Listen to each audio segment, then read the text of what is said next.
आज मायके में भी हमारी ईजा ने हमारे लिए बनाए हैं बिरुड़े। ये देखिए आज और बिरुड़े खाने का मौका हमें मिल गया है, क्योंकि ईजा के हाथ के खाने के इतनी टेस्टी होते हैं ना। मैंने कहा हमने तो बनाए वहाँ, लेकिन हमारे हाथ का उतना टेस्ट नहीं हुआ था, तो बनाएगी तो। और इतने टेस्टी बने हैं, बहुत ही ज़्यादा। ईजा के हाथ का बहुत ही टेस्टी हो रहे हैं बिरुड़े। तो दोस्तों नमस्कार, गुड मॉर्निंग। कैसे आप सभी लोग? उम्मीद करती हूँ आप लोग अच्छे और स्वस्थ होंगे। तो दोस्तों आज की वीडियो की शुरुआत भी सुबह सुबह मायके से कर रही हूँ और अभी हो रही हूँ मैं तैयार। आज जा रही हूँ सेरा घाट, तो अभी तैयारी में है, तैयार हो गए हैं। अब जाते हैं वहाँ को, टीका उका लगा लिया है हमने और अभी मम्मी दे रही है अच्छत हमको। और जल्दी जाना है क्योंकि शाम को वहाँ थोड़ी सी मीटिंग भी है, तो मीटिंग में भी रहना ज़रूरी है, इसलिए तैयार हो गए हैं। 10 बज गया है सुबह का और अभी गाड़ी भी मिले नहीं मिले टाइम से, तो वहाँ तक सारा यहाँ अगर तक तो पापा छोड़ने आएंगे, उसके बाद फिर बस में जाएंगे वहाँ से, या जो भी मिलेगी गाड़ी उसमें जाएंगे। ये ईजा के हाथ में यहाँ पे है छत है, मैं मेरी उसमें डालेंगे अभी। ये थोड़ा सा यहाँ पे पूछना दिखा मैंने, अब वहाँ डाल के आते हैं। तो तैयार हो गए हैं, अब जाने की तैयारी है यहाँ से।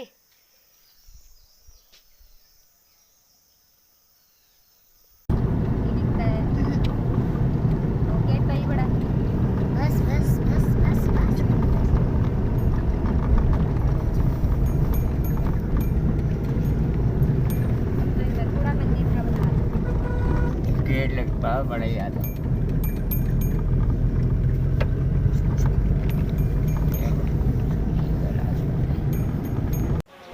तो दोस्तों अब पहुंच गए हम राईयागर, इसको सात सिलंग भी बोलते हैं।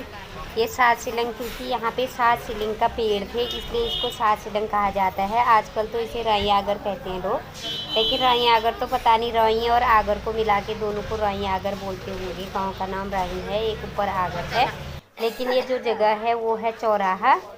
ये है सात सिलंग।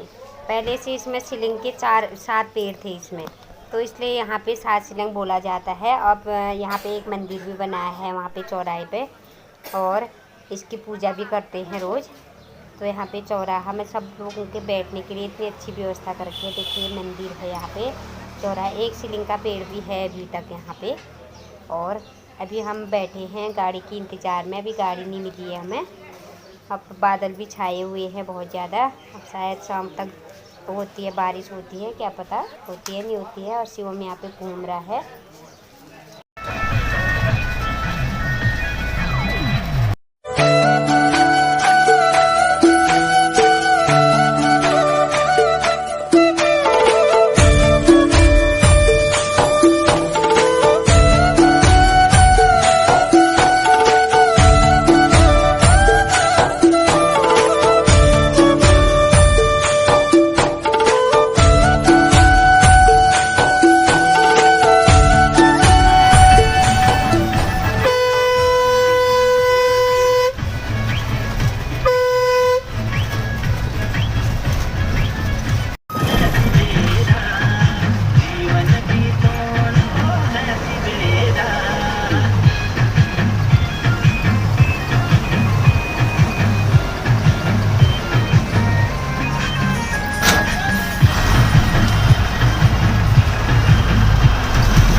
दोस्तों घर पहुंच गए हैं और थोड़ी देर हमने आराम भी कर लिया है। बहुत ज़्यादा गर्मी हो रही है यहाँ, वहाँ तो ठंडा अच्छा हो रहा था मौसम, लेकिन यहाँ पे बहुत ही गर्मी लग रही है। आते आते बहुत गर्मी लगी और थोड़ी देर हम लोग आराम भी कर लिया हम लोगों ने। अब जाना है मुझे कहीं और, थोड़ी सी मीटिंग है कहीं पे, तो वहाँ पे दिखाऊँगी आपको मैं किस चीज़ की मीटिंग है, तो आप बने रहे पूरी वीडियो में। आहा, खेतों में क्या मडवा चमक रहा है, धान देखो इतने अच्छे हो रहे हैं।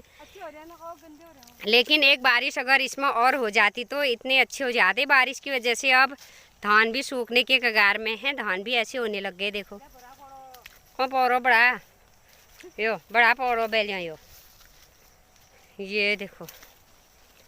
आहा खेतों की हरियाली।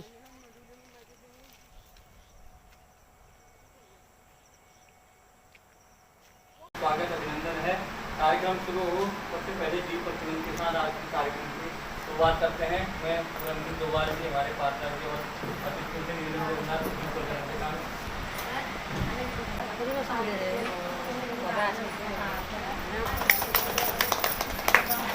संगठन चल रहे हैं, मतलब कि आपने देखा होगा सहयोग आर्टिस्ट साहित्य सहकारिता भी है, हमारे लीग के माध्यम से भी अभी यहाँ पर क्लस्टर बन रहा है, हमारे अनारम के माध्यम से ब्लॉक के समूह बन रहे हैं।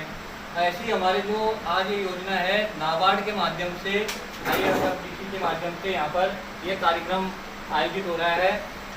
हमारे विकासखंड गंगोली हाट के बासुकीनाथ कृषक उत्पादक संगठन नायल के नाम से जो है गणाई में इसका कार्यालय है। इसके अंतर्गत अभी तक हम 14 गाँवों में काम कर रहे हैं। नायल, लाखोली, ग्वाड़ी, कभिया, अब दुलिया खेत, चौकी, भिंगाल गांव और सिमलता, आरतोला, बड़ौली सेरा, गिरजा सेरा, सेरा और बड़ौली, चौना पातल, धनौली सेरा, इन हम 14 गाँवों में काम कर रहे हैं। आज सुबह हमने एक बैठक सारतोला में रखी थी, वहाँ भी काफ़ी लोग इस बैठक में थे। तो मेन उद्देश्य ये है कि ये क्यों बनाया जा रहा है।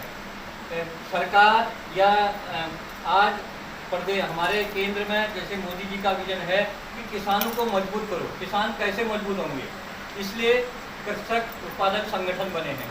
कृषक उत्पादक संगठन को हिंदी अंग्रेजी में शॉर्ट नाम कहते हैं तो FPO कहते हैं, फार्मर प्रोडक्शन ग्रुप। FPO क्या काम कर रहा है, FPO के तहत भारत सरकार ये कह रही है कि कोई भी किसान कोई भी कार्य करना चाहता है तो उस किसान का रजिस्ट्रेशन इस संगठन के माध्यम से होगा। मतलब जैसे आपके गांव में भांग होता है, कुछ आपने भांग की रस्सी निकाली, उसके रेशे निकाले, उस रेशे को आप अगर यूज कर रहे हैं ठीक है, नहीं तो कोई महिला उस रेशे से बैग बनाना चाहती है, उस रेशे से आप रस्सी बनाते हैं, उस रेशे से आप गाय भैंस बांधने के लिए बनाते हैं, वो सब आप उसका बिजनेस इस संगठन के माध्यम से कर सकते हैं। आप अपना घी है आपके घर में, गाय में कुछ भी बेचना चाहते हैं, उसको आप संगठन के माध्यम से देंगे। तो ऐसे ही आज रीप योजना चल रही है या अन्य अन्य योजनाएं चल रही हैं, वो सब ये कह रहे हैं कि हम आत्मनिर्भर कैसे बने। आज आप देखते हैं भारतवर्ष में नौकरी बहुत कम हो गई है, सरकारी जॉब जिसको कहते हैं, सरकारी जॉब कम हो गई है। तो हमने अपने आप में आत्मनिर्भर बनना है। कैसे, हम खेती बाड़ी करें, हम पशुपालन करें, हम अपना गृह उद्योग करें। तो इस प्रकार से हम लोग अपना काम कर रहे हैं। अभी हम आप देख रहे हैं कि जैसे ये है आपके संगठन के माध्यम से ये हम कढ़ाई में मसाला बेच रहे हैं। ये मसाले की दुकान है, आपके माध्यम से हमने हल्दी खरीदा, धनिया खरीदा और मिर्च खरीदा, उसको पीस कर वो पैकेटिंग करके वो आपके संगठन के माध्यम से जाता है। ऐसे ही हम ये पिछले साल हमारे पास जो 24 कुंटल मडवा आया था, 20 कुंटल, उस मडवे की ये फोटो है। ये हम अपने संगठन के माध्यम से हमारा मडवा पूरे पिथौरागढ़ तक हमारी गाड़ी इसको लेके गई थी। उसके बाद हमने जैसे पंतनगर में मेला लगा था, इस पंतनगर में इस मेले में हमारा स्टॉल लगा है, वहाँ पर कम से कम 10,000 लोग आते हैं। रीप जो है, रीप का मुख्य काम आपकी गतिविधि को बढ़ाना है, चाहे वो एनालम कर रहा हो काम या आपका बासुकीनाथ संगठन कर रहा हो। तो हम सब लोगों का मतलब एक ही क्षेत्र में एक ही काम है कि आप लोगों की आय को दुगना करना, आप लोगों की आय को बढ़ाना। अब आय, जैसे जोशी जी ने बताया आपको कि अभी आप लोगों ने जो है परंपरागत कृषि जो आप जो कर रहे थे, उसमें थोड़ा तकनीकी में आपने सुधार लाना है। जैसे अभी मडवे की बात की गई थी, जो मडवा है अभी गवर्नमेंट ने काफ़ी उसका मूल्य बढ़ा दिया है। तो उससे आप अगर मडवे का अधिक आप उत्पादन करते हैं तो आप उसका आटा जो है काफ़ी अच्छी मात्रा में उसकी मांग बाहर है, ठीक है। इसके अतिरिक्त आप शायद आपने सुना होगा, जापान एक देश है, वो बहुत आयात कर रहा है अभी हमारे जो ये मडवा है इसके बिस्किट की बहुत मांग है। और दूसरी बात मैं आपको ये NRM से लेकर के चलता हूँ और फिर धीरे धीरे अन्य जानकारी परिवार में जितने लोग जो है बाहर काम करने के लिए चले जाते हैं और आप घर में रह करके सशक्त रूप में अपने सारे काम कर रहे हैं। आप अपने जो है बच्चे की शिक्षा को भी देख रहे हैं, आप अपने घर के सारे काम काज भी कर रहे हैं, आप अगर पशु हैं तो पशुओं को भी देख रहे हैं, तो सारे काम काज को आप घर के। धन्यवाद। अभी यहाँ पे आमंत्रित किया। तो जो ये योजनाएं चली हैं हर क्षेत्र में, चाहे कृषि हो, NRLM हो, रीप हो, सबका उद्देश्य आपको बता दिया गया है कि आपकी आजीविका को आगे बढ़ाना, जिससे आपकी आजीविका आगे बढ़ेगी और पूरे देश भर में ऑर्गेनिक उत्पाद में। दूसरे की चूंकि ऐसी चलती है, अपने जेब से पैसा देगी नहीं, आपसे उत्पादन करवाएगी। और आपको, हम कौन है? राष्ट्र, हम भी राष्ट्र हैं। अगर हम उत्पादन ही करेंगे, हम राष्ट्र हैं अपने आप में, है नहीं है? हम अच्छा काम करेंगे, हम अच्छे मेहनत करेंगे तो राष्ट्र को आगे बढ़ाने में किसका योगदान होगा? हम लोगों का योगदान होगा, नहीं होगा? होगा। तो आप लोग इन व्यवस्थाओं को समझ के काम करिए, जागरूक रहिए, स्वस्थ रहिए, मस्त रहिए। धन्यवाद। बहुत बहुत धन्यवाद। जो भीमताल है, मैं बीच बीच में आता रहता हूँ। और हम गांव में तो पहले आते थे, अभी कुछ दिन हुआ मैं थोड़ा फैमिली से भी मतलब थोड़ा वो था, तो इसलिए आ नहीं पाए बीच में। अभी क्या कहते हैं, इस साल का जो वार्षिक अधिवेशन था उसका जोशी जी अभी थोड़ी देर बाद बताएगा कितना प्रॉफिट हुआ, कितना बिजनेस हुआ। तो अभी इस साल हमारा 2 अचीवमेंट हुआ है। एक तो आपको एक ना एग्रीकल्चर डिपार्टमेंट से वो मिला है, शॉप, आप लोगों का शॉप है खुद का, समझ रहे? कहाँ पे? गनाई में। वहाँ पे ऑर्गेनिक मतलब जो भी मांडवा की आटा वगैरह जो भी आप वो करेंगे वहाँ पे बिकेगा। और इस साल जो भी आप लोगों का मांडवा हो रहा है वो किसान मतलब हम खुद ऐसे खेत मिलेट्स यार घोषित किया है। मिलेट्स यार मतलब जो मिलेट्स का ना पहले हमारा जो पहाड़ में माना जाता था कि जो मांडवा की रोटी खाता था वो गरीब हुआ करता था, गेहूं की उस टाइम मिलता नहीं था, इसलिए मांडवा खाता था तो गरीब परिवार माना जाता था। आज एक गरीब परिवार भी मांडवा मतलब जो अमीर परिवार है उसको मांडवा की आटा वो नहीं हो रहा है, खाने का नहीं मिल रहा है कि नहीं? इस टाइम अगर देखा जाए। और ये मांडवा है ना, मांडवा हो गया, ज्वार हो गया, बाजरा हो गया, ये ना बहुत ही अच्छा फाइबर इसमें रहता है और बहुत ही पौष्टिक रहता है इसमें।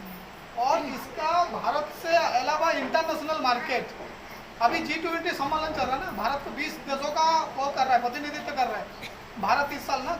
G20 20 देशों का प्रतिनिधित्व भारत कर रहा है। तो इस टाइम जो डिमांड बढ़ा है ना मांडवा का, ज्वार का, बाजरा, रागी का, तो इस साल कम से कम 3500 से 3700 रुपये कुंटल तो गवर्नमेंट, उत्तराखंड गवर्नमेंट रेट दे रहा है, समझ रहे? उत्तराखंड गवर्नमेंट रेट दे रहा है। लेकिन देखिए गवर्नमेंट का भी क्या, देखिए जब होता था तब रेट नहीं था, जब नहीं हो रहा तब रेट दे रहा है कि नहीं? अब देखिए इसको बढ़ावा देने के लिए दो ही मकसद। एक तो हमारा जो बंजर जमीन है उसको तो पहले हमको साफ सुथरा करके थोड़ा उपज करना है, ठीक है? देखिए मांडवा ऐसा एक फसल है, प्लेन का गन्ना, प्लेन में चले जाओगे गन्ना ऐसे लगा तो हो जाता है, कुछ ना कुछ दे के जाता है। और पहाड़ का मांडवा और हल्दी वो तो कुछ ना कुछ दे जाएगा, ठीक है ना? उसमें देखिए मैं मानता हूँ उसमें थोड़ा घास पशुओं के खाने के लिए हो जाता है, ठीक है? मांडवा थोड़ा बहुत आप लोग भी अपने खाने के लिए हो जाता है, रिश्तेदारों के लिए देने के लिए हो जाता है। आप देखिए रिश्तेदारों को नहीं देना है फ्री में, पॉलिसी बनाता है ना MRP, मैक्सिमम प्राइस रेट। उनका फोन आया था रात में जोशी जी से 10:30 बजे बात करा है, तो जोशी जी ने कुछ बताया, फिर मैंने ट्रेनिंग बना के दिया। मैंने पता है क्या किया, क्या करके दिया? 3750 रुपये मांडवा का कॉस्ट ऑफ कल्टिवेशन रखा एक नाली में और 200 रुपये माइनस दिखा दिया आप लोगों का। मैंने कहा जब तक ये 3750 जब तक 60-6000 रुपये कुंटल नहीं देखो ना तब तक किसानों का फायदा नहीं होगा। अब देखिए अगले साल और बढ़ा सकता है रेट, ठीक है? आप एक यकीन करिए, जब स्टार्टिंग में 2 साल पहले चले जाए पिछले, क्या रेट मिलता था मांडवा का? क्या रेट, आप बताइए क्या रेट मिलता था आपको मांडवा? देखो देखो यहाँ पे मीटिंग खत्म हो गई है, अब इनको मिल गया है यहाँ पे समोसा और जूस मिला है। ये देखिए यहाँ पे समोसे मिल रहे हैं और एक एक समोसा और खाओ कह रही हैं। देखो आधा आधा लेना है। आप ब्लॉग बनाते क्या? हाँ सर, हाँ? आंगनबाड़ी में सब खा रहे हैं यहाँ पे मस्त होके। ये देखो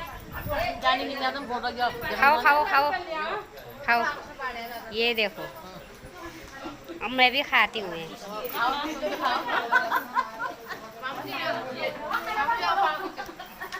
क्यों को भवन जी लियो तुम पाँव के दो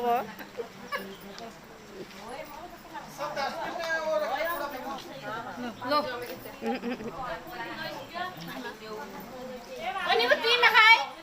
समोसा ना खाए। ये देखो ये भी समोसा खा रहे हैं।